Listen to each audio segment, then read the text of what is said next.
Во пресрет на новогодишните празници, пазарот во Тетово работи како и вообичаен. Зголемена е побарувачката на месо и зеленчук, а жителите на Тетово главно се ориентирани кон подготовка на традиционалните домашни јадења. Како се спремате, што највише се купува? Ете мевце мало, мандаринчиња така. Повише е тоа што секој ден ги потребуваме. Воќе и повоќе. Повуќе, воќе, нешто плюс дома се прави тоа по рецепти. Кој е фамилијарен, купува повеќе, вер јас сум сама, е нешто таќе, што треба да не знам, месец или панеќе работе. Туршија турамо сами, не треба да купуваме нешто, краставиците работе. Цените на тетовскиот зелен пазар на минатогодишно ниво, велат и купувачите, но и продавачите.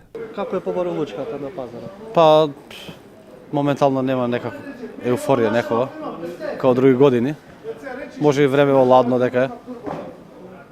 Ама добре, излага, луѓето си пазаруваат. Што највише се троши? Па од се по нешто. Марула, кромиче, тазе, Макдоналдс од морковот, стандар, патлижан, краставици. Има промена во цените на производите? Па секоја година има промени. Секоја година. Не се стандард исти цени за нова година. Некој се поскапи, некојаш поевтини. Моментално се, мислам, доста скапи за нашиот стандард, за обичниот граѓанин. Денеска е четврток, пазарен ден во Тетово. Уште 2 дена имаме од оваа 2016 година. И покрај ова, зелениот пазар без големен метеж со малку купувачи, но богато снабдени тезги.